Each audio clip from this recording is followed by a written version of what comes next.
আসসালামু আলাইকুম। 500 টাকার জন্য প্রচণ্ড ঠান্ডা পানিতে 100টা ডুব দেওয়ার চ্যালেঞ্জ হোক, অথবা অনাকাঙ্ক্ষিত কারণে দুর্ঘটনা বশত যদি কেউ এই তীব্র ঠান্ডার মুখোমুখি হন, তাহলে অনেক সময় শরীরের তাপমাত্রা অনেক কমে যেতে পারে, যাকে আমরা বলি হাইপোথার্মিয়া।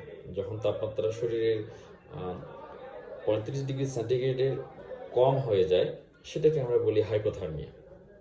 চলুন জেনে আসি হাইপোথার্মিয়া কিভাবে শরীরের উপর প্রভাব ফেলে এবং আমরা আসলে কিভাবে এরকম রোগী বা আশেপাশের কেউ যদি আক্রান্ত হয় এরকম সমস্যায় কি করতে পারি তার জন্য। কেন এই হাইপোথার্মিয়া নিয়ে কিছুটা জ্ঞান থাকা প্রয়োজন। আসলে কি কি জটিলতা হতে পারে, হাইপোথার্মিয়াতে মানুষ কেন মারা যায়, কিভাবে মারা যায়। বেশিরভাগ ক্ষেত্রেই রোগীরা মৃত্যুবরণ করে হার্টের অস্বাভাবিক কার্যকলাপের জন্য, যেটাকে আমরা বলি অ্যারিথমিয়া। ফুসফুসের কার্যক্রমও কমে আসে, এমনকি বলা হয় যে যদি 24 ডিগ্রি সেন্টিগ্রেডের কম হয় তাহলে ফুসফুস একেবারেই কাজ করা বন্ধ করে দিতে পারে।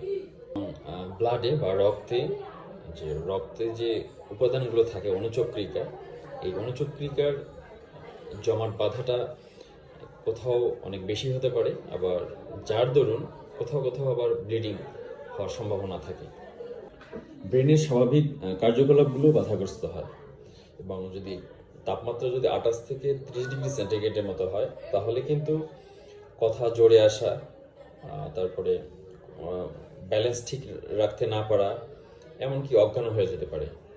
এবং সবচেয়ে ভয়ঙ্কর আরও যেটা বিষয়, সেটা হচ্ছে আরও অনেক যদি আপনারা দেখুন যে তার জ্ঞান আছে কিনা, তিনি শ্বাস প্রশ্বাস নিচ্ছেন কিনা। কারণ যদি রোগীর শ্বাস প্রশ্বাস না থাকে এবং অথবা অজ্ঞান হয়ে যায়, এরকম সমস্যা হলে রোগীকে অ্যাডভান্স যে স্ট্র্যাটেজিগুলো আছে আমরা সেগুলো ফলো করি। সেজন্য অবশ্যই রোগীকে তখন হাসপাতালে নিয়ে যেতে হবে।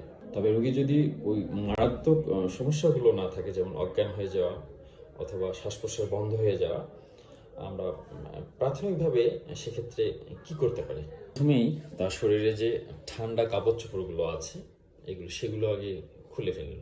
তারপর ওনাকে শুকনো এবং গরম কাপড় চোপড় দিয়ে ঢেকে ফেলুন। আরও যেটা করতে পারেন, যেটা খুব অ্যাভেলেবেল এখন, রুম হিটার। এই রুম হিটারের সামনে গরম বাতাসের প্রবাহ দিতে পারেন তার আশেপাশে। এটাও কিছুটা কাজে দেবে তার শরীরের তাপমাত্রা বৃদ্ধি করতে। গরম তরল খাবার সমূহ, যেমন সেটা হতে পারে চা, গরম পানি অথবা স্যুপ, এগুলো শরীরের তাপমাত্রা বৃদ্ধিতে কিছুটা হলেও উপকার করবে। রোগীর এই চিকিৎসা প্রদানকালে খেয়াল রাখতে হবে খুব দ্রুত যেন আমরা রোগীর শরীরের তাপমাত্রা বৃদ্ধি করার চেষ্টা না করি, কারণ সেটারও অনেক জটিলতা আছে। তো আমরা যেটা করি এটাকে বলি গ্রাজুয়াল রিওয়ার্মিং, মানে ধীরে ধীরে শরীরের তাপমাত্রাটা পুনরায় বৃদ্ধি করতে হবে। এই ধীরে ধীরে কথাটা আমরা খেয়াল রাখবো।